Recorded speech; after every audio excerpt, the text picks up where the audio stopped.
Brothers and sisters, Assalamu alaikum wa rahmatullah. Thank you for joining us on the marriage course. We haven't done for a while, so we've called this laying the right foundations for a healthy marriage. Inshallah, the idea is to really focus on some important topics. Yes, the fiqh, the jurisprudence is quite important, but we believe that there are, if not as equal but more important things to consider for marriage as well. And inshallah tonight we'll be going through the first topic, that is intention and perspective.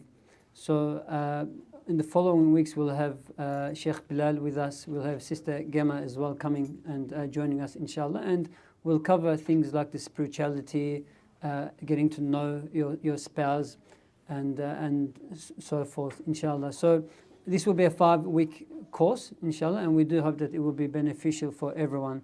So before I start, I would like to have an acknowledgement of the country. So ISRA acknowledges Aboriginal and Torres Strait Islander people as Australia's first people and the traditional custodians of the various lands on which we work, study and volunteer.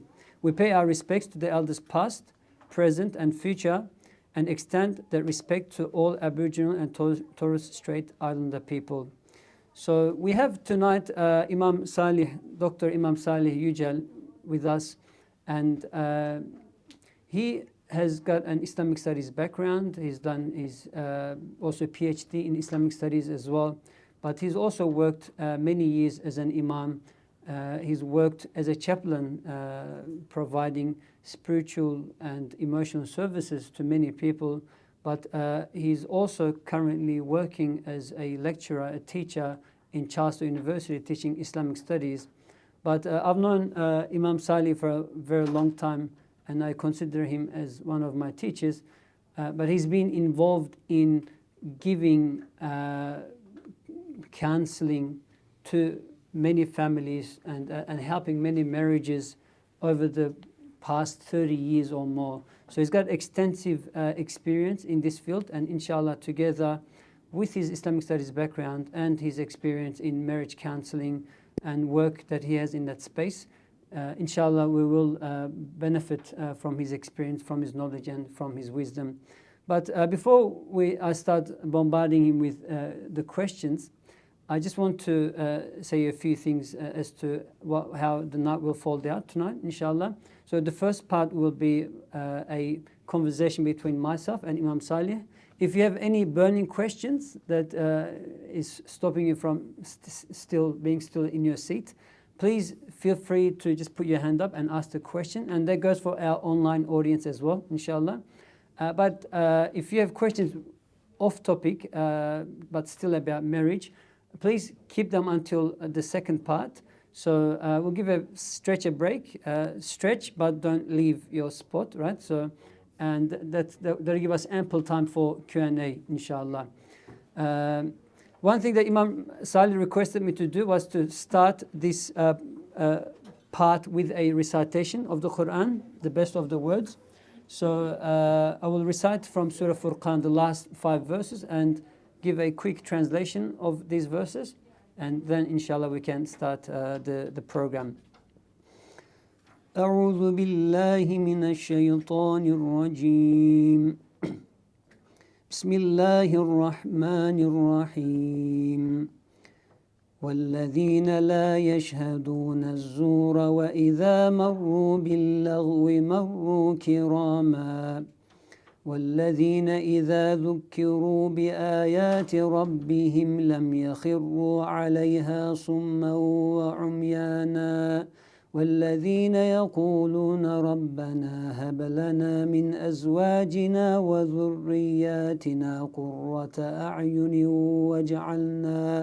واجعلنا للمتقين إماما أولئك يجزون الغرفة بما صبروا ويلقون فيها تحية وسلاما خالدين فيها حسنت مستقرا ومقاما قل ما يعبأ بكم ربي لولا دعاؤكم فقد كذبتم فسوف يكون لزاما.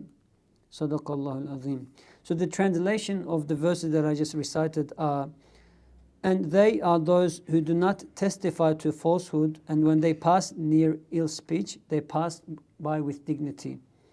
And those who, when reminded of the verses of their Lord, do not fall upon them deaf and blind. And those who say, Our Lord, grant us from among our wives and offspring comfort to our eyes, and make us an example for the righteous. Those will be awarded the chamber for what they patiently endured, and they will be received therein with greetings and words of peace, abiding eternally therein. Good is the settlement and residence. Say, what would my Lord care for you if not for your supplication? For you disbelievers have denied, so your denial is going to be adherent. Sadaqallahu al-Azim.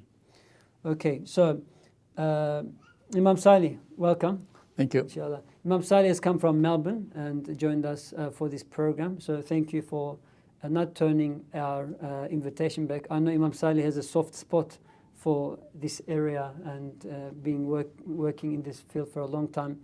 But let's start, I guess, with maybe defining the key terms in our topic tonight. So we said the intention and perspective. So intention being the niyyah and the perspective being nazar. So how would we define the word intention, Imam Salih? Bismillahir Rahmanir Rahim. Alhamdulillahi Rabbil Alameen. Wassalatu wassalamu ala Rasulina Muhammad wa ala alihi wa ashabihi ajma'in. Well, first of all, thanks to ISRA and ISRA's team for organizing such a very important event. Why it is important? Because when we look at a great scholar, Imam Shatibi's, he calls Maqasid al-Sharia, which is objective of Islamic law, and one of them is about the safeguard of the family. So if you look at the Quran and Hadith, also almost 20% of the Quranic verses or the Hadith is directly, indirectly is related to the family. So that's why the marriage is the foundation, the key for the family. And in regard to the intention, when Rasulullah sallallahu alaihi wasallam arrived in Medina, according to Ibn Hajar al-Asqalani, a well-known scholar, he says that the first khutbah of the Prophet in Medina, it was about the intention. So all this is very short, but that hadith is narrated by 700 channels. None of any other hadiths are narrated like that in the hadith books. Therefore, here the intention for the marriage also is very important. I would like to give an example, how this is important. When Rasulullah sallallahu alaihi wasallam returned to Mecca, as a victorious after many years of being away. For those who've been in Mecca, the value of the spiritual life there. Even as an ordinary Muslim, when we go there, we want to die there. So Rasulullah sallallahu alaihi wasallam, he knew that, that place is the center of the spirituality. It is the center of the universe. And when he was leaving, he said, he looked at the Mecca, he said, "O Mecca," and he wept. He said, "If your people did not chase me out, I would never leave. I would never leave you." So when he returned to Mecca, it's interesting, when we go to Mecca, what things comes to our mind first? We would like to go to Kaaba, which we love to go there, of course, and to try that, do our tawaf or umrah or hajj. What Rasulullah did, first, he went and visited the grave of Khadija radiallahu anha. The grave of Khadija radiallahu anha. I think that shows he wanted to teach a lesson for whole humanity. The importance of the family, the rights of women. That is the foundation of civilizations. So here, the intention, I think, for the marriage that we are going to discuss tonight in depth is the key. And we should see from that angle. Otherwise, if you just look at, from physical aspects, probably we are just seeing maybe 1% of marriage. Because when we say marriage in Islam is unique, it is not just a marriage of body. When we look at the Islamic texts, particularly during the classical period, their definition is much, much comprehensive and wider. And therefore, when I was preparing for this seminar, I realized that the marriage in Islam is more comprehensive than I thought. So it is the marriage of not just the body, it's a marriage of soul, it's a marriage of the heart, it's a marriage of emotions, and marriage of emotions, and not just for this world, and also for the eternal life. Yep. So I guess Imam Bukhari as well, Imam Salih, he chose out of thousands of hadith, he's put that as the first, right? Yes. The intention hadith, as we know, the actions are based on intention. He chose that as his first hadith. And I remember you were saying even Majah as well, out of 500,000 hadith, he collected about some less than 5,000. Yes. And he says out of these, there's 4 hadith that if you know, that's sufficient for you. And again, this hadith is one of them. The first one. The actions are based on intention. Yeah. So I guess when it comes to marriage as well, so this is a very significant aspect of marriage. But what about perspective, what we call nazar? How can we define that, and why is that important? Again, when we look at when Adam a.s. was in the Jannah, in the paradise, they say that it's based on the Tabari's tafsir, by the way. He saw that Adam is walking in the Jannah, feel loneliness. So Allah subhanahu wa ta'ala was very compassionate. And because of his compassion, he created Eve, Hawa. And he did not want Adam to be alone. Years ago, I have a very good Muslim friend, Aussie, and I visited him in his home. He lives alone, old man. I realized that he also has a dog. He knows that about the Islamic perspective, about the dog. But he put in corner of the kitchen, just not in the whole house. He looked at me, realized that I was going to ask. He said, "Brother, I want to just hear a voice at home. I just want to hear something at home. I don't want to be alone." So I think if you look at the marriage from that angle, it is not just for the desires. It should be a comprehensive. As I said, that it's a marriage of emotions. It's a marriage of souls. It's a marriage of the hearts. And beside all of that, when we look at the marriage from all of that angles, then we realize that the marriage is not just something go and sign a paper or just go to the court and finish it there.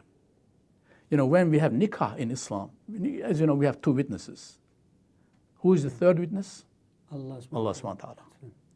So this is something shows, importance of marriage, and we should see from that angle. Otherwise, if you look at just other angles, that marriage is lacking most of the things. Can we say, Ujam, in terms of the intention and perspective, so intention is more to do with our actions, like so, and that's what the hadith says anyway. But the perspective, which is nazar, is more about our worldview, how we look at things, how Yes. we perceive things. Could we perhaps say that? That's right. Yeah. A very good definition. Yeah. Yeah. So I guess maybe we could think of tonight as well with that kind of mindset when we think about the 2 different terms. I think if we focus on the second point that you mentioned, Yep. The perspective, we can also see that the marriage will work. Because whatever happens, whether sometimes it could be problems, between the couple. And if you look at with that positive outlook to the nikah, to marriage, and what we will see, there's a lot of wisdom behind that. A good example, for example, just imagine, recently we have month of Muharram, and we know what happened during the Karbala, the tragedy is the tragedy in Islamic history. The story is very interesting. I have no time to go in depth. But when Hussein radiallahu anh was heading to Karbala, he said, someone said to him, I think Abdullah bin Abbas, you must return, they will kill you. He said, no, I had to go. He said, why? I saw my grandfather in my dream. I had to go. So we know that story, how it ended. And after that, we know that how the Umayyad, most of the Umayyad rulers oppressed the Ahl Bayt. And what happened to Ahl Bayt? So almost, most of them, they left Middle East. They went to different parts of the world. Asia, Africa, Anatolia. Wherever they went, they planted the seed of Islam. So if you look at the Karbala tragedy, just from the tragedy perspective, many things is missing. There's wisdom behind that. 815 million people today, we have Muslims in Asia. So who planted the seed of these 850 million Muslims? Ahl Bayt. So, all those who love them. Yeah. So perspective is important Yep. for us to see beyond things. That's right. See different wisdoms. And I guess that applies to marriage as well. Definitely. So if our perspective is just about the material, the do's and don'ts, then obviously the picture that we're going to get and the experience we're going to get will be limited in that regard as well. Yeah. I would like to add that when Allah subhanahu wa ta'ala created Eve in the paradise for Adam not to feel loneliness. I think Allah subhanahu wa ta'ala created from His compassion. So in marriage, if you just look at from the love perspective, because when you love someone, you want them to love you as well. You're expecting something. But for the compassion, you express your compassion, you show your compassion, you practice your compassion without an expectation. So in marriage, if there's no compassion, I think 80% of marriage is missing. So the compassion is that, compassion towards your family members, wife, husband, and it brings more than love, contribute more than love to the family. So that's why if you look at in today's the materialistic world, they just look at the physical aspects of that, and they neglect the heart, the soul, and that compassionate aspects of the marriage. When this compassionate aspect is lacking or no compassionate aspects of that, then what happens? Because of that love, particularly if it's physical, sooner or later it will end. And it brings sometimes bitter and all worldly pleasure. So that's why in Islam, when we say marriage, I think Ibn Sina theory, I love that theory. He says that for happiness and satisfaction, there are three types. One is animal. If you just look at the marriage from physical perspective, from desires perspective, well, animals do this as well. They eat, drink, and reproduce. Yeah. So that's right. Yeah. If you look at, he says the second part is imaginary. We would like to have a house, we would like to have a job, we would like to have, maybe a car, whatever we need, the basic needs, which is normal. But he says that will not bring also satisfaction, permanent satisfaction as well. Otherwise, I think the Australian people will be the most people on earth. Most happy people. Most happy people, That's yes. right. Yeah. But he says the third part is intellectual satisfaction. I think for the intellectual satisfaction, family life, nikah, marriage is the foundation. One of the important principle for the intellectual satisfaction. Because the intellectual satisfaction brings a permanent joy and happiness. And when we look at from that angle, to achieve intellectual satisfaction, then during the marriage, whatever the problem arises, then you welcome. You say, well, that could happen. It's okay. That's part of human nature. Why? Because you tasted intellectual satisfaction. And so you value your marriage as, Rasulullah sallallahu alaihi wasallam choose to visit the grave of Khadija radiallahu anha over the Kaaba. That's very interesting, Wajam. Yeah, over the Kaaba, Just imagine and how this is important. I think that's why if we would like to have intellectual satisfaction, we need to look at, the marriage from that angle. Okay, that's a very good point, Imam Salih. Let's come back to intention, perhaps. Yep. So, we have, I think, for this course as well, registered many single brothers and sisters, but also married brothers and sisters. So perhaps intention is something that you could make from the very start, or you could renew your intention in a certain time as well. So now, what should be our intention for marriage? Yeah.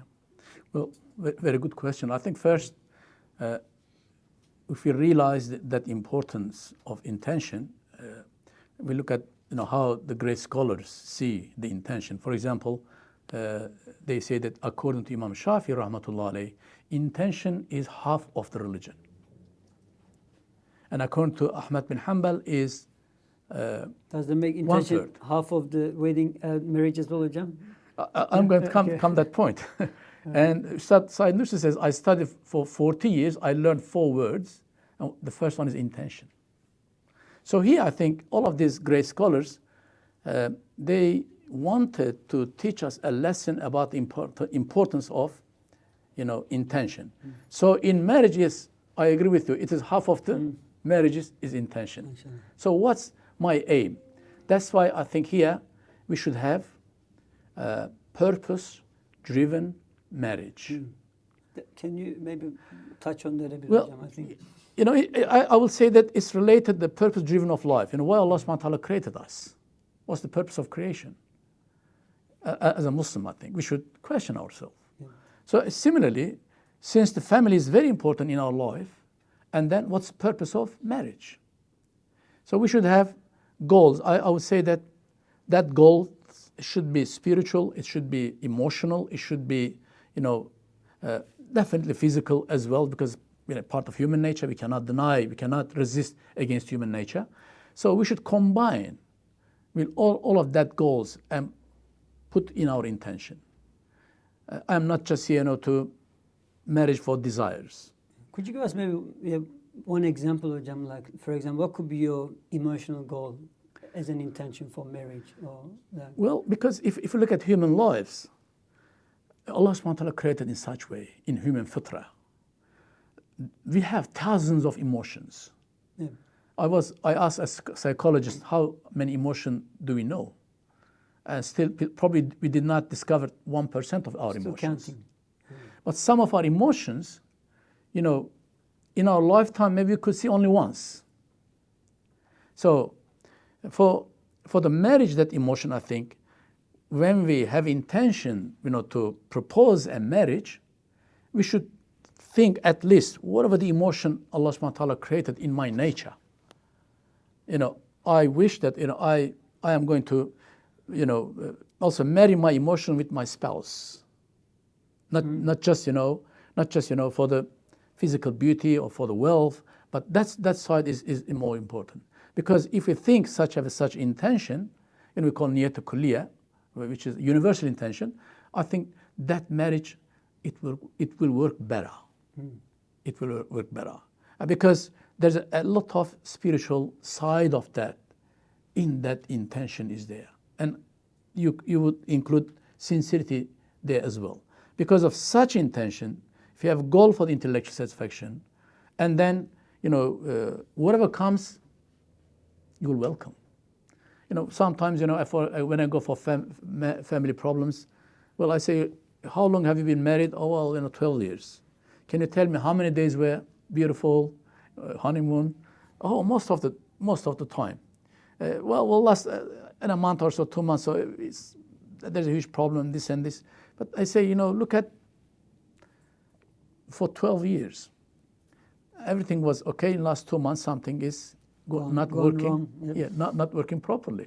So think about other good days. How did you overcome the problems before? I try to guide them through questioning instead of kind of like giving nasiha, because in such station, particularly if they're angry, if they're if emotion is proceeding, the aql, the faith, or the reason, they cannot make right decision. And we need to address all emotions, I think.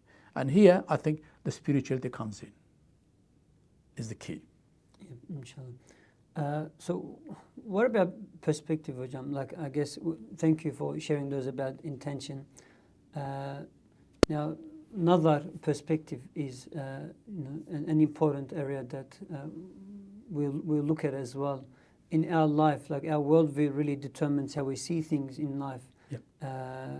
So with respect to marriage, like, I know you've kind of touched on this already, but how does Islam perceive marriage? There's a verse of the Quran which talks about mawadda and rahmah. Like Allah subhanahu wa ta'ala says, we have put mawadda and rahma, like that love and that mercy among between them. So, yeah, what's Islam's perspective of marriage? And Well, another good point. I think when we look at first of all, for Muslims, the Quran is source, the Sunnah of Rasulullah Sallallahu Alaihi Wasallam. Then we call Salih Salih in the first 3 generations, how they applied, this, how they understood such Quranic verses. I look at a Quranic verse I would like to, recite. Bismillah ar-Rahman ar-Rahim. وَالَّذِينَ يَقُولُونَ رَبَّنَا هَبْ لَنَا مِنْ أَزْوَاجِنَا وَذُرِّيَّاتِنَا قُرَّةَ أَعْيُنٍ وَجَعَلْنَا لِلْمُتَّقِينَ إِمَامًا. This is, one of the verse, that you recited as well. When we look at that Quranic verse, is a characteristic of a good believer. And they're asking something from Allah subhanahu wa ta'ala. But when they're asking, they are like at the presence. They are not something, there. They're asking directly from Allah subhanahu wa ta'ala. As during the salat, we say, Iyaka na'budu. Only worship you. So directly asking. And here is interesting that name of Allah, Ar-Rab, is being used. Rabbana. He is not just making a singular, making plural. We are asking, give us, hab lana. So, hab is like giving you something by Allah subhanahu wa ta'ala as a blessing. If blessing is coming from Allah subhanahu wa ta'ala, how it is important. I think we should, focus on that. And then it says, min azwajina and وَذُرِّيَّاتِنَا. Dhurriyat again, offsprings. So that shows us also the aim of marriage. It's not just, I would like to have a pious children. But my offsprings till the last day, or Allah, they should be pious, and they should be, qurrata ayun, which means that, the joy of our hearts, and also they should be a models for the righteous, not to be righteous only, a model to be righteous. I think that shows also the aim of the marriage as well. Aim of marriage. In another Quranic verse, when we look at it, I think Surah Rum, verse 21, Bismillah ar-Rahman ar-Rahim. وَمِنْ آيَاتِ أَنْ خَلَقَ لَكُم مِّنْ أَنفُسِكُمْ أَزْوَاجًا لِتَسْكُنُوا إِلَيْهَا وَجَعَلَ بَيْنَكُمْ مَوَدَّةً وَرَحْمَةً.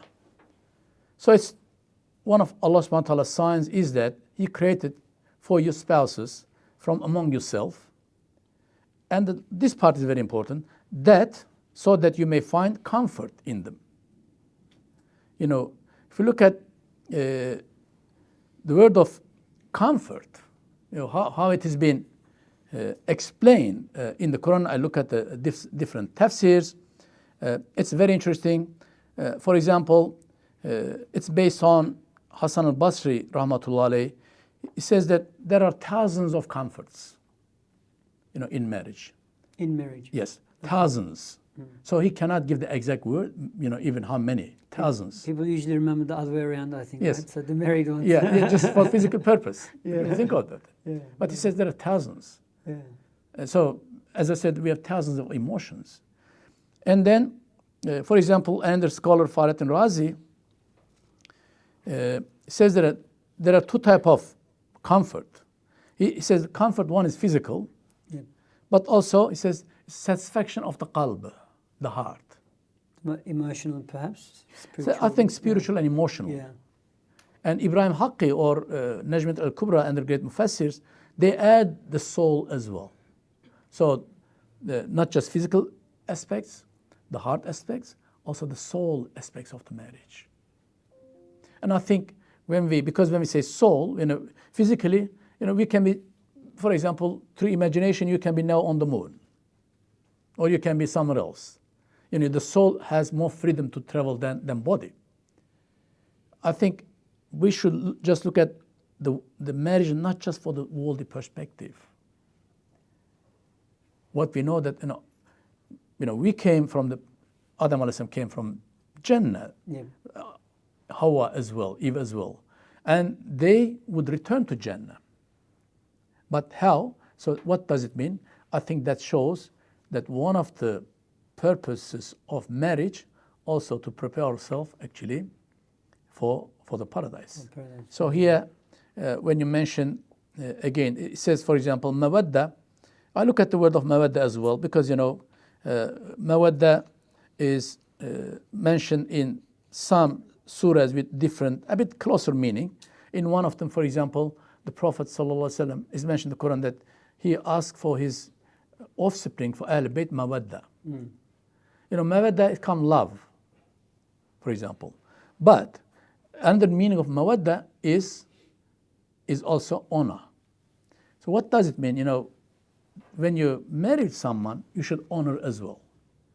So honoring is not just for the physical aspects, that mawadda. So just on the, like you've mentioned quite a few things. You talked about, I guess, just as from like the perspective angle that we're discussing here. You talked about the mawadda, like we look for that love in marriage.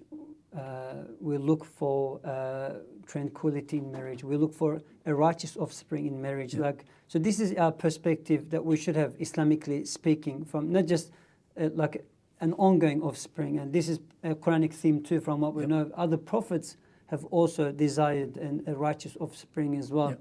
So how do you see it manifest in today's marriages, Hojam? Like, so this perspective, let's say, that we are discussing here, how much of it do you see when you deal with, let's say, families? And obviously you don't need to disclose anything here. And you touched on a very important thing too, like it shouldn't be just for worldly reasons, right? So what's your experience been like in working in this space? Well, I think, you know, when someone in the beginners have such intention, you know, that marriage is something important, holy, and we look at with that angle. And second, you know, if you look at in our today daily life, in modern life, I could divide it in three. One is, you know, just they get married for the physical needs, for desires. Are you talking about the Muslim community, right now? There could be some Muslims as well. Well, particularly, you know. We're interested in your experience, more. Yes, for some, you know, it comes also, the heart is added too. So the heart is added for the purpose of marriage. And I think for some, I could see the soul also. A year ago, I visited someone. His wife passed away, so I went for condolences and asked him, "Can you tell me, you know, about your wife?" I tried to kind of provide an emotional support, a bit comfort. And he said that I looked after my wife for 24 years. She was either in wheelchair, and you know, and she couldn't go out even, only with special care. You know, he said that the joy I had it when I was looking after my wife, I could see that the still teary eyes. And it came a point that he could not look after her. Then he took her to the nursing home. After 4 months, she passed away. You just imagine, you know, he was around 60 years old, and 24 years. So he looked after her. Just imagine, at the young age, you could say, well, I can't go like that, just divorce. He was 36 years old. And just, I can't go along with you. Or at least he could get married second time. But, you know, looking after his wife, he saw that he had a satisfaction that he couldn't find in anywhere else. I think the soul of that lady and that man also, they were married to each other. So I would say that, you know, physical, heart, and soul. I think the soul is the peak. And we could see, you know, among some pious Muslims, it could be even sometimes among the non-Muslims as well. You know, they kind of like, they care about each other. But in that point, I think the satisfaction, the happiness then that they have, there's no word to express. You know, there's no word in English to express or in other languages, because sometimes you experience but you cannot express. You know, 24 years looking after a woman. It's a difficult pathway, John. But if this person did not enjoy, would he do that? No. I think the spiritual joy he got it was more than enough to get married second time. I'm just going to touch on one thing here. It just came to my mind, but like, so this, you talked about compassion as well at the start. compassion is really giving more than what you take back, Yeah. right? Otherwise, it'll be just like love in a way, perhaps. But like this concept of putting the other person before you, let's say, or really showing that compassion, that care, that love. It seems to be an important factor for marriages, perhaps. Like sometimes I think we tend to forget that the other person is a human being, and especially when the problems start arising. So what to do at that point? Like when you feel that you go into this negative gearing, and so what's the role of the intention there, the perspective there, like? Well, there's another concept in Islam we call ithar, Yeah. which means preference, others to. And if you look at among some animals, we can see this as well. When a hen finds some tick, and they call chickens, to come in before start eating. So here, to prefer others to yourself. Of course, the wife or husband comes first, I think. And when you prefer others to yourself, although it looks difficult, but at the end, the taste that you get the spiritual taste, it is, unimaginable. Such taste you cannot, as I said, express in words. Because you feel that happiness with all of your items, all of your cells. And it is permanent.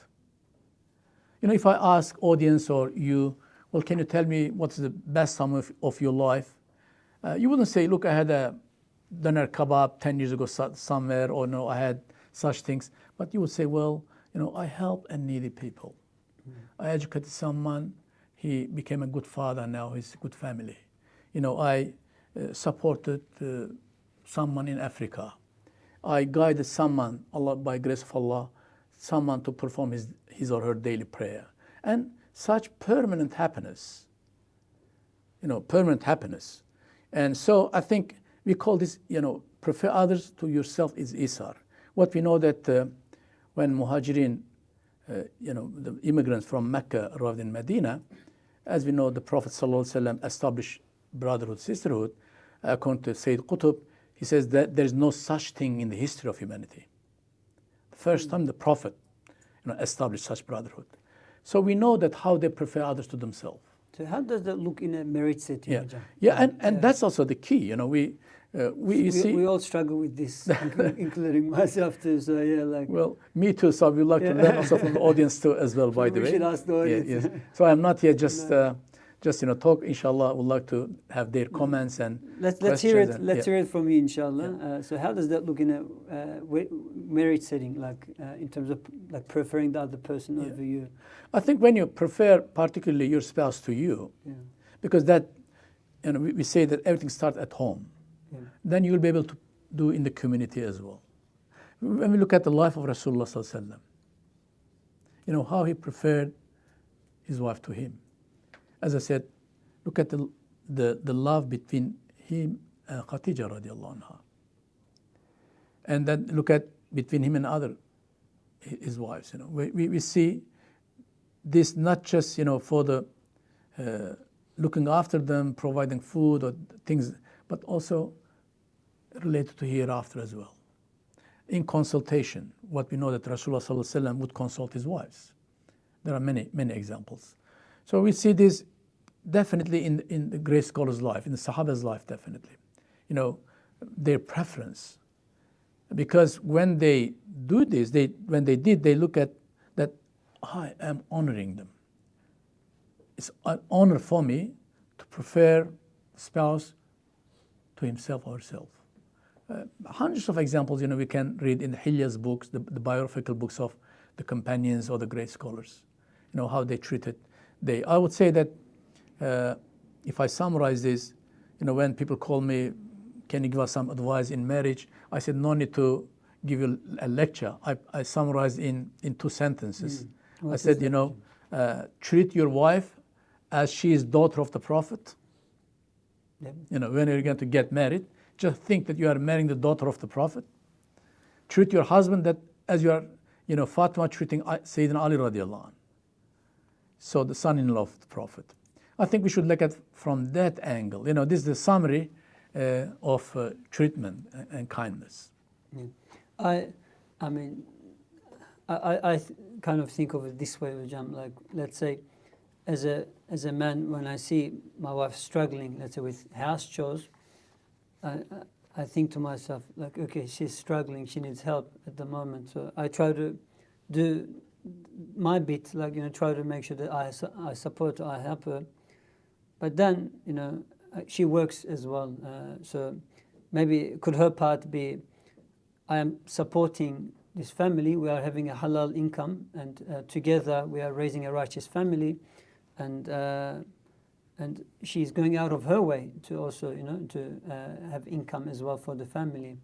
So we're both kind of going out of our way. We are both pushing ourselves.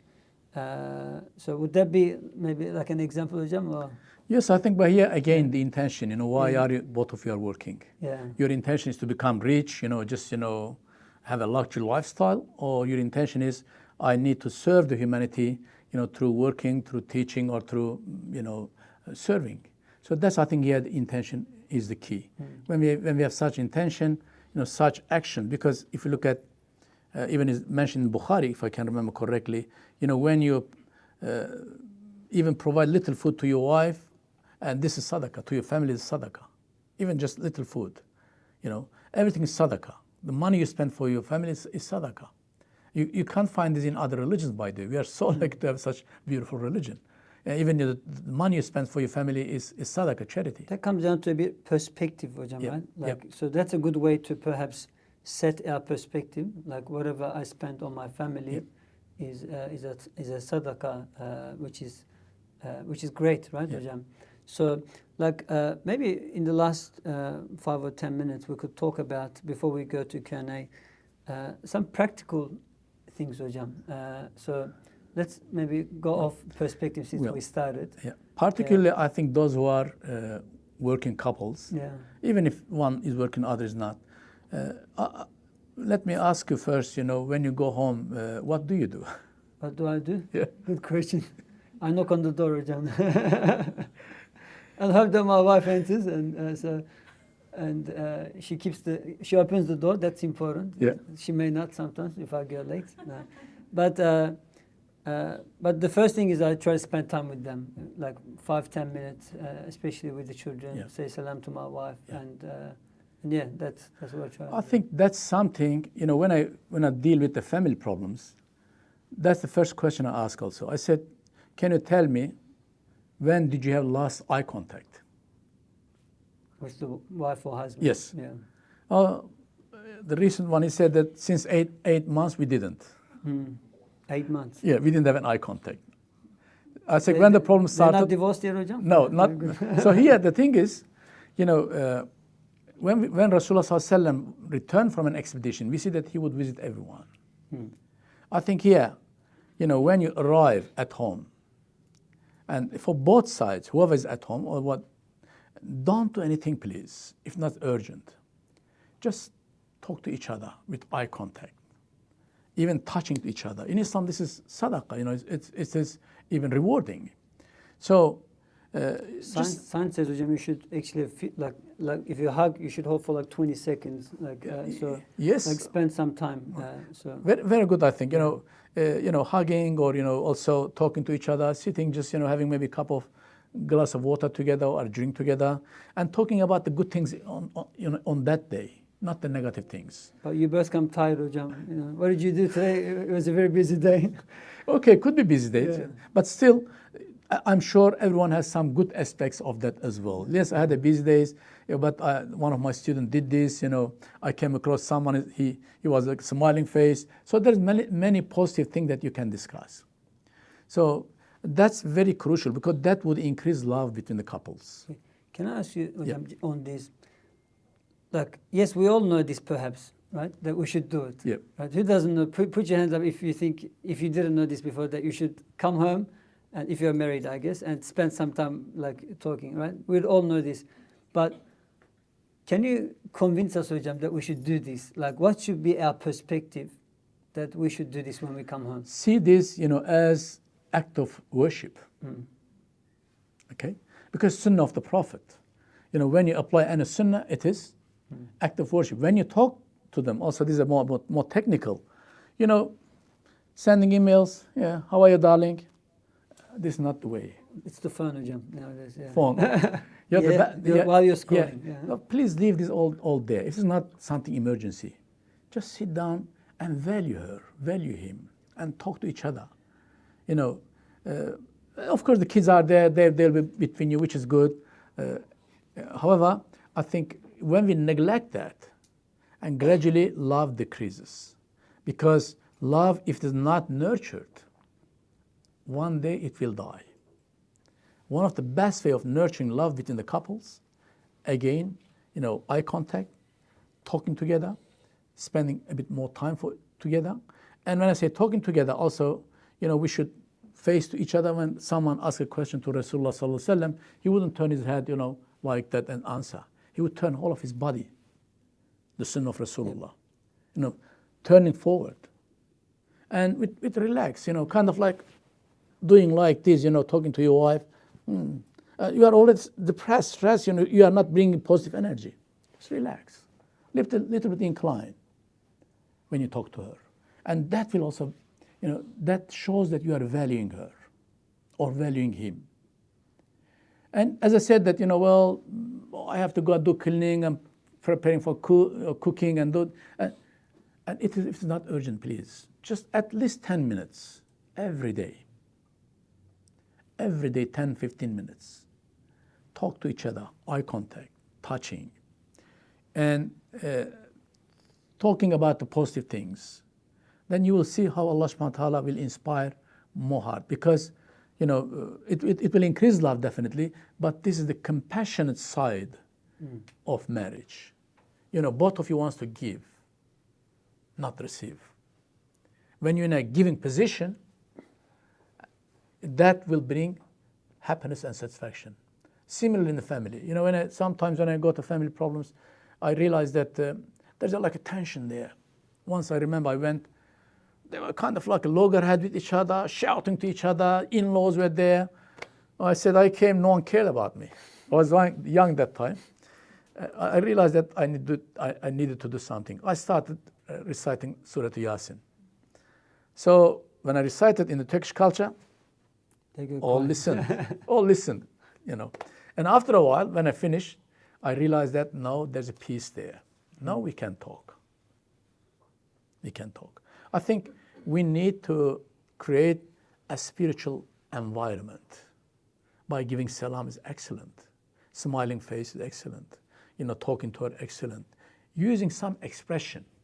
And if you look at the Quran, one of the verses says, Bismillah ar-Rahman ar-Rahim, رَبَّنَا آتِنَا فِي الدُّنْيَا حَسَنَةً وَفِي الْآخِرَةِ حَسَنَةً وَقِنَا عَذَابَ النَّارِ. Hasana mean, or Allah, give us goodness. Yeah. So according to the majority of the mufassirs, Hasana mean a good spouse. So please, when you go home or when you're at home, turn to your wife. You can say, my Hasana, or my Hasan, my goodness. We should use some expression that we never used before, something that he or she likes. It will be kind of like something new, fresh. If you eat every day honey, you will hate. So use some different expression. Some synonyms. Yes. Look up some synonyms. That's right, to bring joy and happiness to the family. I think probably we need to read some novels, maybe. I don't know how Rasulullah sallallahu, for example, he would call an Aish instead of Aisha. What does? It's nickname of Aisha radiallahu anha. Okay. Yeah. So it's like a sweeter tone, is it? Like, yeah, is it? Yeah. That's right. So I think we need to use some expression, something sweet. Mustafa, there you go. Feedback to you. Yes. So here that will something new, or something that, for example, he or she likes. Maybe I don't know, a chocolate could be, or something that maybe an expression for parents, his parents, or an expression about the kids. Something I don't know. What we should contemplate, think about it, and what will be the best to bring joy. Little things can bring happiness, and particularly if there's anger there. And one of the major problems in the family, it comes when? Because of depression. anxiety, stress, anger. But all of that, how affects our psychology, because as soon as you get angry, what happens to you? Your emotions start becoming And plus, your smart brain is deactivated. Yeah. Survival brain is activated. You are half mad. So if when you are walking the streets, if someone drunk insults you, what will you do? Just pass. So if your spouse is angry or has anxiety, depression, stress, and whatever he or she says, just please ignore. It's difficult, but how to overcome? The best way is maybe you can bring a glass of water, a chocolate, and walnuts or something just to eat, maybe an apple or some fruits. Because as soon as we start eating something or drinking something, smart brain is activated. Instead of saying do or don't, try to activate the smart brain. In such case, the akal, the brain, reasoning will precede the emotions. So when emotions are preceding the reason, the problem can trigger easily. Easily can be problems in the family. In such situation, is better, there are different ways. Changing environment, of course, having wudu, praying 2 rakat salat maybe, but also maybe go and walk, however, eating, drinking something, or lay down, and doing some other activities before you talk to her, before you respond to him or her. And so when the smart brain is not working, and please, whatever he or she says, ignore. Oh, he said this to me, she said this to this. I said, when did he say? He was angry. I said, he was half mad. Half mad. How you can be judgmental for a mad person? I read a bit of literature, limited perhaps, but one thing that I've seen across the literature is that whenever the emotions are heightened, stop the conversation, take a break, come back when you're more calmer. Yes. Just don't escalate it even further. So that's right. Because that time, when any judgment that we do without reasoning, even in the Quran, if you look at it, there are 200 verses directly say, أَفَلَا تَعْقِلُونَ أَفَلَا تَدَبَّرُونَ. Don't you think, don't you contemplate. It's more than salat. Verses relate to salat, prayer. So I think we need to activate smart brain. But Allah subhanahu wa ta'ala created in human nature, we cannot always that our smart brain is activated. And sometimes it will be deactivated. There's some reason for that. We don't know the wisdom. Allah subhanahu wa ta'ala created us in such way. So here is, if someone, the emotions is preceding the aql, it's better to ignore. And when I say ignore, don't get me wrong. Whatever he or she says, whatever he or she does. However, how we can help, how we can make this person calm down, as I said, that just a glass of water, a drink, a chocolate, some nuts, or a walk or a prayer or reading the Quran, something, and all of that will activate the smart brain. And then psychologically, this person will act normally.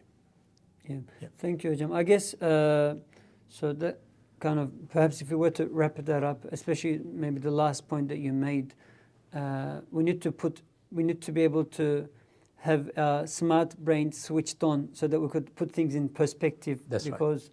When you're emotionally driven, you cannot really put things in perspective and have the right worldview, the mindset to be able to deal with those issues and problems. So perspective is not just important, perhaps for taking positive steps towards your marriage, but also to perhaps stop or remove those issues and problems as well. So here again, actions. Your actions are preceding your words. I think because when you provide a glass of water, someone is angry or grief, and your action is preceding what you are going to say. So that's why here again, which is very important of the Sunnah of Rasulullah sallallahu alaihi wasallam, he conveyed almost 90% of Islam through his actions. His longest khutbah is the last sermon you can read in 5-6 minutes. So he conveyed Islam through his actions. So in such case, what we are doing is, providing either emotional, spiritual, psychological, through your actions. I think that will be more effective than the words. Inshallah. Yeah. That's obviously easier said than done for most of us. But I guess we're here tonight, inshallah, to try to renew, our intention, inshallah, to again, think about what's our worldview, looking at the marriage, how should we perceive, all these matters. So it's important for us. So let's take a stretcher break, inshallah, maybe for a few minutes. We'll come back in about 3 minutes, right? With questions from you, inshallah, and answers from Imam Salih. And comments. And comments as We'd well, like if to you learn want from to you. make comments as well. So, Or contributions, Thank you. So we have about 3 minutes for a stretcher break, inshallah. Welcome back, everyone, to the marriage course.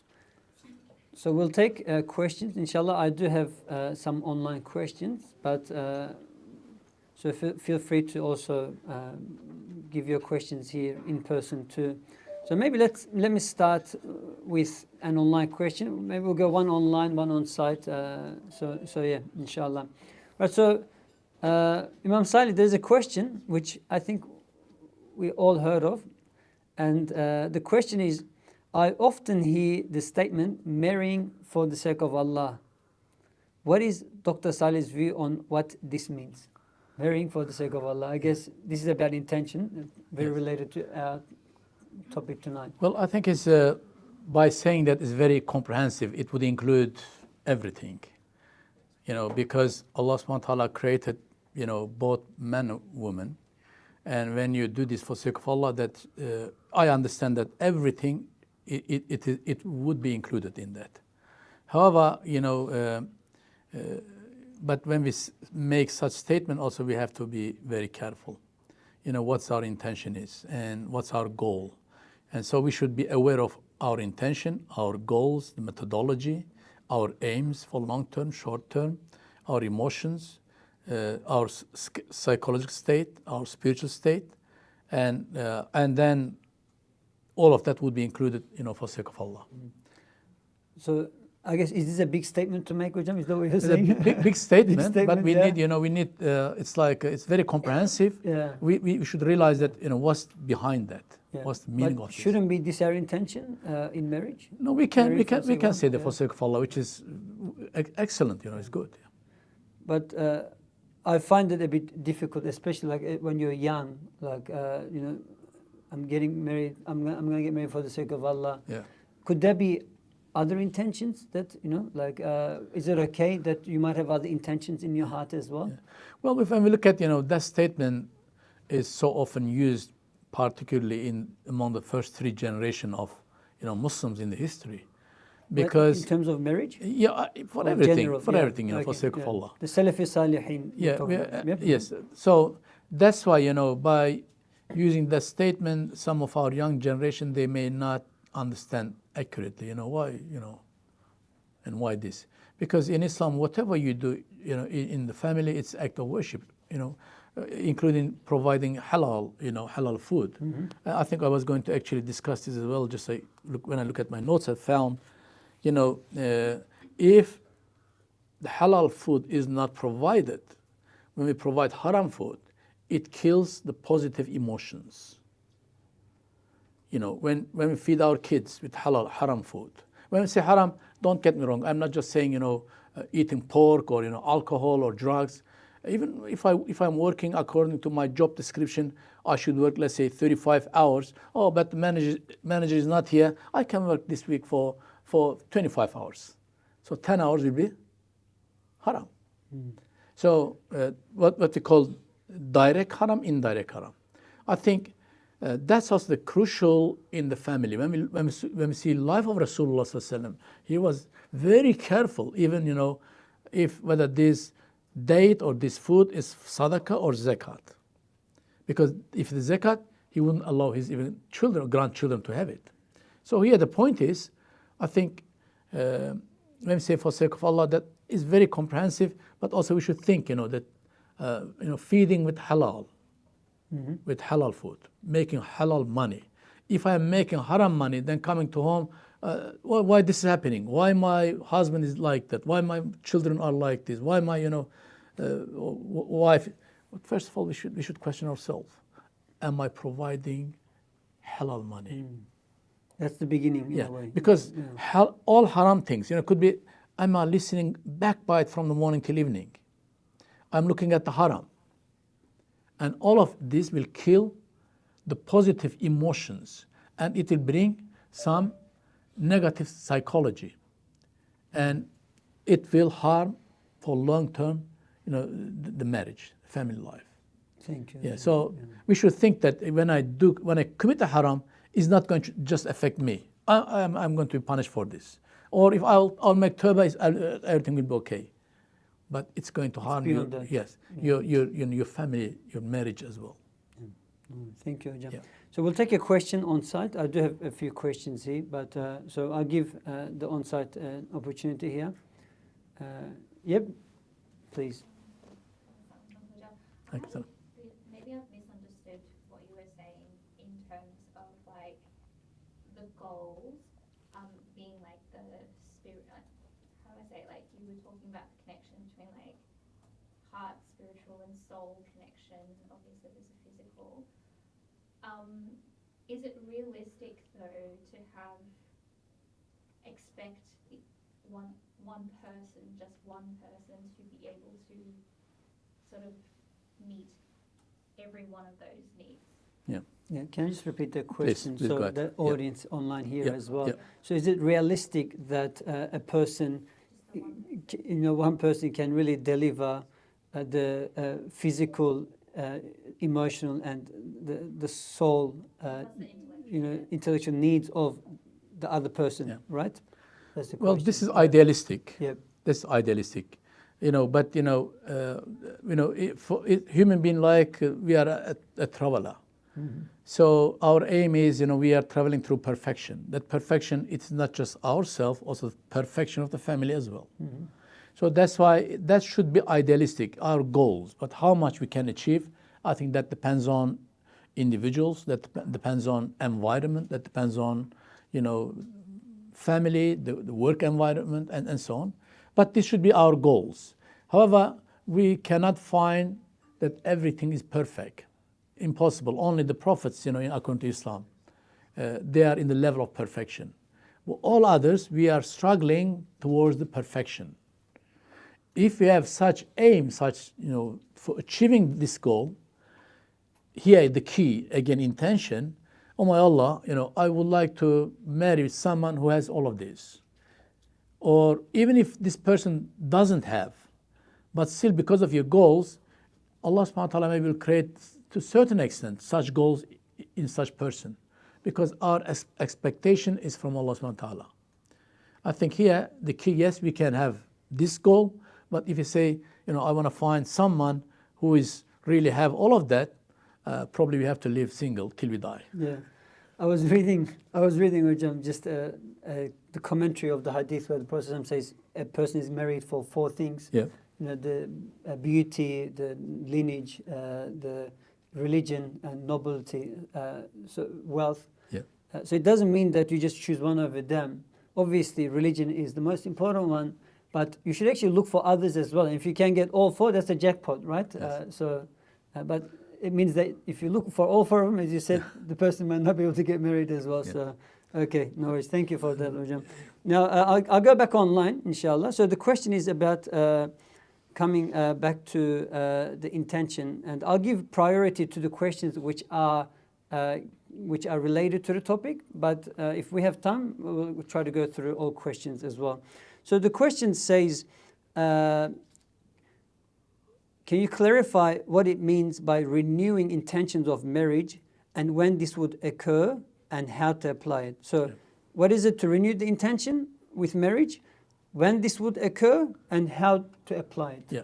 Well, I can give from my life, for example. When I got married, probably I did not have the mentality of my today, definitely. So, by the time when you read, when you see, when you have experience, then you can renew your intention as well. Oh my Allah, I would like to achieve this in my marriage. So this is renewal. Also, we should not forget that everything is being renewed constantly in the world. Allah subhanahu wa ta'ala, one name of Allah subhanahu wa ta'ala is the renewer. So if everything is being renewed, if we are not following such law of the universe, because Shariat al-Takwiniyya, then we will fail. So I think even if every day if we renew our intention, it will be good.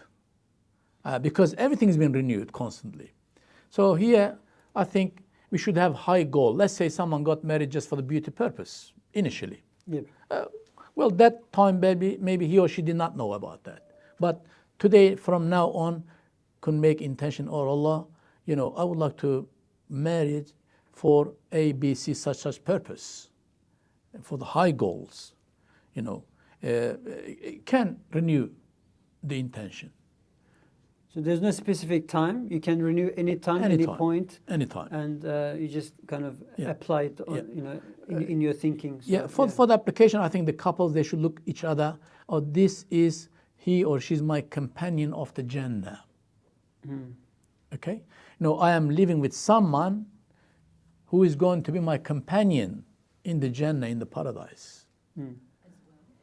Yeah, so one of the questions is this, Hojam, actually, like maybe, so I met this old lady, so Hojam, but she wasn't practicing at all, like her faith, Allah knows the faith of the people, but so she was saying they were old like her husband as well. She's like, I don't want him in paradise. No, like, I was like, okay, you made it to the paradise, you're worried about not having your husband in there. But I guess there's another question which talks about what does it like? What's the concept behind staying together in the afterlife with your spouse? Yes. So I mean, you were touching on that. Yes. Yeah. Well, that concept I think is widely discussed. Whether in the Hadith books, particularly in the scholarly works, and when we think about such concept in this world, we have limits, so we cannot comprehend. Our reasoning has a capacity. Yep. But we think that, how could that be in the hereafter? So that there will be no jealousy there. We cannot limit, with the things that we think in this world. And so that concept is Allah subhanahu wa ta'ala, provide the human beings. And when we think that, your spouse is, let's say the wife is your companion in the Jannah, some scholars, they say that, well, she will be the queen, all others will serve her.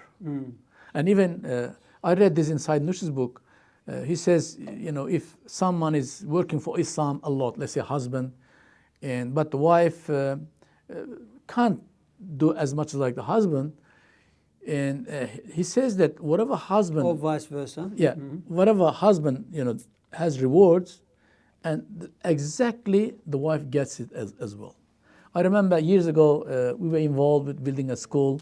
A brother who, he was a hard worker. He would work 6 days and then Sundays, to go for the charity purpose, for kind of like finding for fun for the school. And one day, the sister, his wife, said, well, enough is enough. She complained, which is normal. She has rights, definitely. However, it was, I think she was praying Asr time, and when she said Allahu Akbar, she suddenly saw herself in the Kaaba.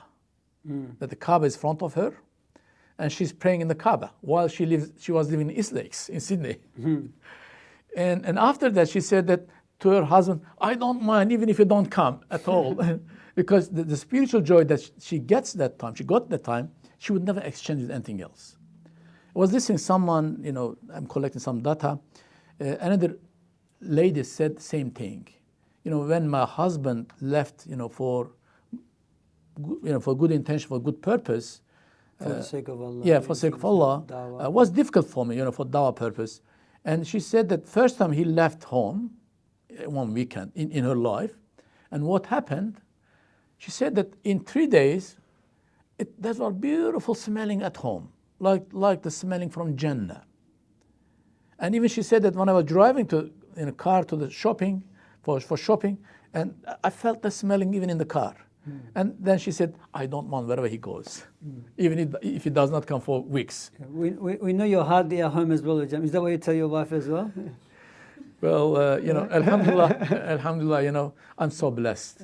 I'm so blessed, that she never complained, alhamdulillah. Sometimes, which is normal human being, we have sometimes, but alhamdulillah, I'm so blessed, to have I have such I have a tent in my boot, hocam, just in case when I go home. And we have a big backyard, so. Okay, inshallah. Yeah, so just in case he changes the lock or anything like that, so All right, inshallah. So we'll come back to the floor here, inshallah. So we can take a question from here. Any questions? Yep. So getting to know someone, there's that compatibility phase that a lot of people talk about. And in that phase, what tends to happen is that people talk about their priorities and their preferences and how much compromising should be the case. So the question is that getting to know someone, compatibility is important, and in that priorities and goals are important as well. So how should we negotiate this process, and how much compromise should we make for the other person? Yeah. Like some people, for example, might say, I want to travel, and then the other person say the work they do is that they can't find that job everywhere else. So it might be like slowly hard for them, but the person might be like the incredible match. Yeah. So the travel might be important for a person, but the other person may not, due to some circumstances, be able to do so. So how should these things be negotiated? Yeah. Well, I think first of all, again, when we start, we said nazar, how we are looking at that. Say, okay, we can travel, but when we travel, we should look at the beauty of the creations of Allah subhanahu wa ta'ala, to see the wisdom behind the arts of Allah subhanahu wa ta'ala. And that traveling, it will be transferred as an act of worship. So instead of saying no, because instead of telling people to say don't or no, we should channel such, whatever the desire, whatever the wish is, in a right direction. If someone wants to travel, if you say, no, we shouldn't go, oh, okay, we can go, maybe, but how about if you go with such mentality, with such thinking? Then you will also enjoy, and she will enjoy as well. I think what percentage to compromise. If our majority of our goals, emotions, if they are matching together, that's excellent. But we cannot say everything, because none of them created each other. Allah created both of you in a different nature, and that nature, it will reflect in your lifetime. So that's why I think we should see what percentage of our goals is matching with each other, not just goals. I think here, what's your priority, what's her priority, and what's actually Allah subhanahu wa ta'ala's priority. If the Prophet comes to be your witness in your marriage, what will be the priority of the Prophet sallallahu alaihi wasallam? I think we should also keep this in our mind. However, sometimes that there will be clashes. There will be. It is natural on one hand. But here, for example, for you, I want to go Hawaii. For you, it's unchangeable goal. You don't want to change even. But for her, no, I want to go, I don't know, Queensland or somewhere. Here, I think we can find the common things. Maybe yours is the best. We call ahsan in Arabic. But going Queensland is good. If you are going to insist in ahsan, the best, it's going to create conflict. So it's better to go to the good one, if it is not going to create conflict. So you may be perfectionist, which is not wrong. But if we insist everyone to be perfectionist like us, that will create tensions, that will create conflicts in the family and in the marriage as well. I think here, sometimes, even many times, we can choose Hasan over Ahsan, good over the best. Good over best. If we think in such way, I think it will work. Marriage will work. But if you always would like to have a perfection in everything, it's not going to fly. So it's a bit like fatwa and taqwa. So fatwa is the minimum that can be accepted, So perhaps at times, or maybe most of the time, yeah. that's what you should expect from others. Yeah. Or not- we call yeah. rukhsan azima, Rukhsan azima, Yeah, that's yeah. right. Okay. Yes, right. Okay, all right, no worries. Thank you for the question. So I'm going to go back online. There's a question which says, I have often heard that all relationships that started in a displeasing manner to Allah subhanahu wa ta'ala will end in heartbreak. Is this true even if one or both parties repent and try to renew intentions whilst already married? Well, if we look at the Quranic verses and the Hadith, and Allah subhanahu wa ta'ala accepts repentance. Yes, we may start with something not perfect or maybe not accurate, but we can renew our intention about the marriage. Whether, when we renew, even if you face challenges, difficulties, calamities, don't think that, because I've done something wrong, there's a punishment for me. Well, in such case, what the Prophet did wrong? Nothing. But he faced many challenges. We have two type of what they call worship. One is positive, other one is negative.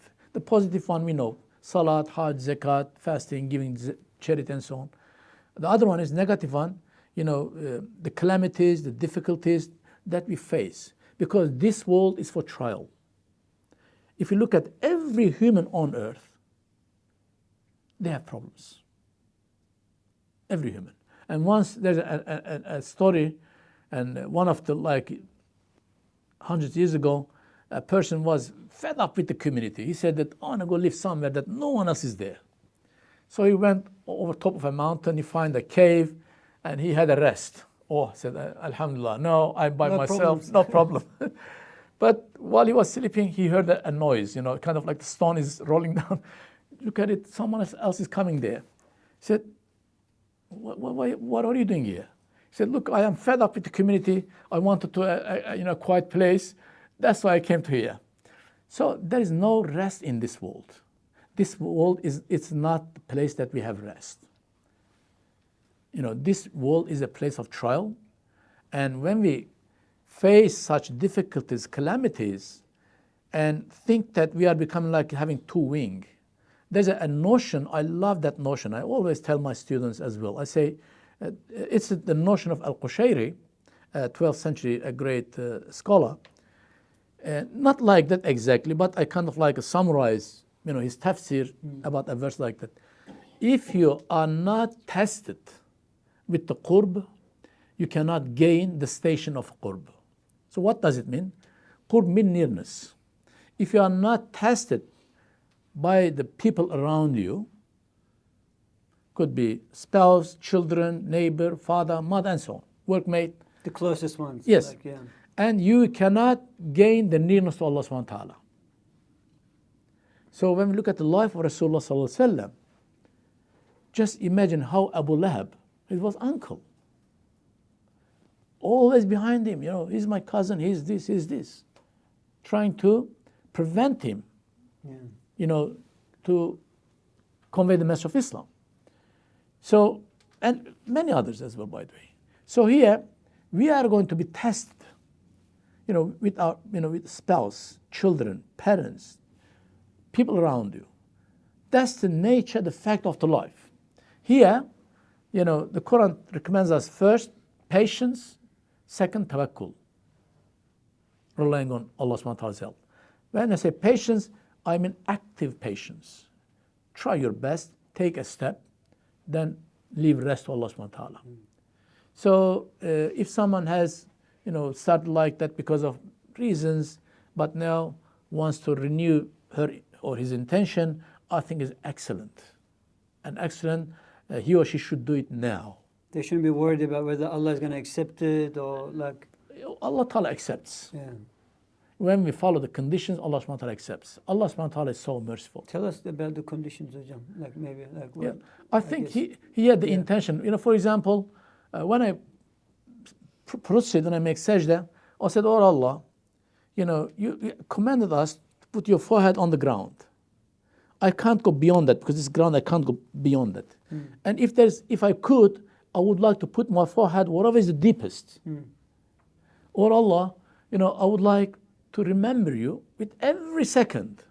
However, I'm human. I'm not a robot. I'm not an angel. You know, here I think have a high goal. We call niyat kulliya, a universal intention. For example, let me say you have $100,000 income, you give charity $20,000. And then you make intention, or Allah, if I have $100 million income, I would give $20 million as a charity. So you will be rewarded according to your intention. Here, you know, or Allah, yes, we got married, the purpose was different, but now I realize that something is lacking in my life. I want to renew my intention about the marriage and do this. I think, you know, there's a hadith, at-ta'ibu min kama la dhanba lahu, which is every Friday is recited by the imams. Those who repent, they have no sins. Yep. I think. So similarly, that could be for the intention for the marriage as well. It's better to do it now, not a second later.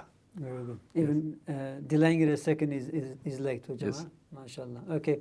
All right, so I'm going to come back to the floor here, inshallah. Whenever I say I'm coming back to the floor, everyone starts looking down. So inshallah. Do we have any questions here from our young couples or anyone else, inshallah? Any questions on the floor? Okay, no problem. So I'll go back to the online space, inshallah. In that case, I think we have around close to 50 people in the online space, so it's normal that there's more questions there. There's one on. It says, "I want to request you to throw some light on Islamic rights and responsibilities of husband and wife, including financial responsibilities."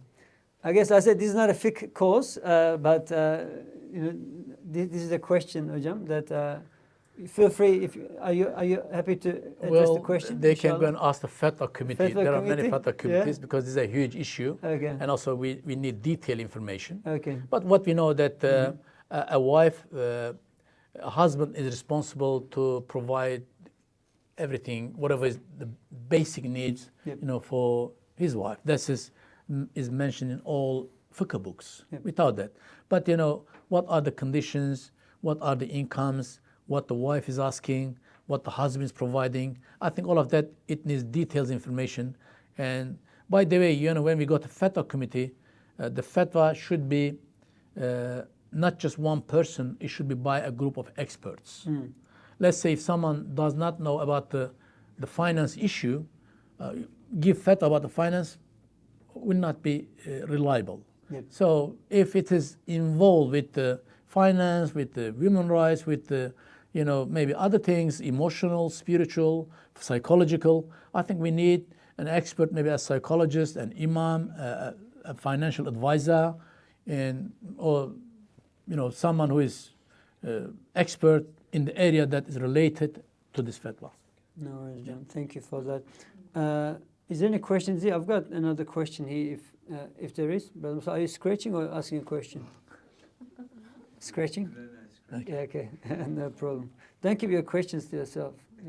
Maybe next time. Next time, yeah. I just found it like I couldn't find my question within today. That's fine, no problem. I think. You have 4 more weeks, so no worries, inshallah. But by the way, just as a side note, inshallah, we do hope to run more courses on marriage in the future. So we could probably delve into some fiqh issues and, you know, these gender issues and things like that in the future. So just wanted to kind of let you know, inshallah. So I mean, maybe this could be our last question for tonight. But I'm going to come back to the floor one last time. This row has another question, right? If they want to execute that right. So, all right. So the question is, it's a bit of a long question. How do you navigate your way through a society where there is an increase in gender polarization and gender warfare that ultimately blows the family structure? That's question number 1. And the second part is tied to it. How do you balance your responsibilities as a husband and a wife whilst also tending to your community and other youth as role models? So I guess this comes from perhaps someone who's in that position, Hojam, and you know, wants an answer to that question. Yeah. Well, yes, we are living in a time is difficult. You know, difficult to keep your spirituality, difficult to keep your family, you know, difficult to apply to practice Islam. Mm-hmm. But on the other hand, what we know that the Rasulullah sallallahu alaihi wasallam says, the day will come. He mentioned whatever we are facing today. If whoever apply Islam and work for the Islam will get like the rewards of 50 Sahaba, 50 companions. That hadith narrated by, if I can remember correctly, maybe by Tirmidhi or Ibn Majah. So here the point is that yes, we are living in a difficult time, but also we are living in a good time as well. For example, one day you can be a saint in one day. Why? Because one day, let me say, if you work in the city, going around always, if you prevent yourself from looking at haram, for each prevention looking at haram, you are like practicing one wajib. That's the equivalent. Equivalent, rewarding. Yeah. So just imagine you prevent yourself 1,000 times the reward that you get today. So, therefore, in such difficult times, little good things can be so powerful and valuable. Number one. Number two, we need to live as a community. As a, when I say community, aren't we a community? Yes, as a Muslim we are a community. But the real community is that we are working together for same goals. What's your goal? Oh, we are going to build a mosque. We are 10, 20 people, we come together. This is our goal. We are coming together for this purpose, working together for this purpose, doing for this purpose. This is a committee with same goals to achieve something. So how does that help a marriage? Yeah, so for the marriage, I think also we need, maybe even in the family, my wife and I, what's our goal? She has, we have same goals, for example. She's helping, ladies, women, and so on. I'm trying my best, to do other part of the community work. So I think having similar goals, and second, not just by myself, to be part of a jama'ah or a community that have some goals, they're trying to achieve their goals. We call this spiritual collectivity. So because, let me say, we are, 20 people here, if we have same goals, if any of us does something, and all of them will share the rewards. So that's why if we act collectively, we can face such collective type of the difficulty issues about the gender polarization, about the other harams. It's easy, to reach haram. It's easy to reach halal as well this time. Look, technology. Imam Bukhari collected all of these hadiths in 15, 20 years. We can just download it in 2 minutes. So that's why there is advantage of this as well. I think here, if we act collectively, work together for same goals, I think we'll be able to have resilience against the things that we don't like. So Jam, you're saying, first part. I think to find like-minded people Yeah. who are basically within the Islamic framework, Yeah. and to be with them and as a family, perhaps together. Purpose-driven life, let's say. Yeah. I love Imam Rabbani has a statement. He wrote a letter to one of the descendants of the Prophet ﷺ in India. And I can't remember the name of the person. He said that, X or M anyway, be with the man of God. If you are not with them, you cannot save yourself. He wrote this, I think, 300 years ago almost, more than that. Even in that time, if you just are by yourself, you cannot safeguard your spiritual life. So who are the men of God? When we see them, we remember Allah subhanahu wa ta'ala. We are trying to achieve something good for all humanity. Let's keep the spirituality 3 weeks time. later, inshallah, so they can come back. So that's important, inshallah. But thank you, Ajam, for sharing with us all that insight, experience, wisdom. I have personally benefited, and I hope brothers and sisters, both online and on-site, also have benefited as well. I guess we looked at intention, renewing our intention, and its role in a marriage. We looked at what perspective really means. How does Islam perceive marriage, and why is that important for us as Muslim man and woman? And but we also looked at some practical things in our marriage, and tried to answer some questions regarding that. So inshallah, we're hoping to have Imam Salih back on week 4 of this course. Initially it was week 3, but we had to do a bit of a change. So, and to talk about spirituality in marriage, which I personally think is extremely important, and I find that as one of the really cornerstones of marriage, a healthy, successful marriage. So inshallah, we're looking forward to hearing from you, Ajam. Thank you once again for coming down, coming up to Sydney. Well, thank you. Well, before I finish, I would like to ask audience and also the people who are here to practice what we call, when they go to home, please try to talk to your spouse for 10 minutes, or 10 or 15 minutes, even be more, daily eye contact. And I want to ask you how it goes next time. So next week, 4 weeks later, we'll question them. 2 weeks later. 2 weeks later? Yeah, sorry. So that's right, yeah. applying but when you apply that also, follow the rules, turn to the face, a bit inclined towards, relax body, be active listener. Be active listener, not playing with the phone, how are you, darling? No, just be active listener. Everyone on site here says that they're doing it. It's under control. So, mashallah, we're sure the online people are doing it as well. So, If you've been married for a long time and suddenly you start this one today, okay. you sure that you started that if you haven't done for I'll take that as a comment, not a question, inshallah. But the brother is saying, if you haven't been doing this for many years, you've been married, and all of a sudden you start doing that, it could cause other problems, perhaps. It could be suspicious as well. So, no worries. So that's right. Once I ask, in my course, we discussed this with the students, and when she went home, I think she started doing or practicing this. And another time, a husband did this. There's something wrong with you today. When he said that, no, I learned with Imam Salih's course. Oh, okay. So I think, yes, that will happen, but doesn't matter. Your intention is good, and this is something good. They'll be suspicious, but by the time, it should become part of your nature, not because of you are required to do this. When you're practicing this, and by the time, it will be part of your nature. When it becomes part of your nature, that's excellent. I was doing that to my wife. I did chaplaincy course with Imam Salih as well. And she figured out, she's like, don't do that chaplaincy thing on me, She said, just be yourself.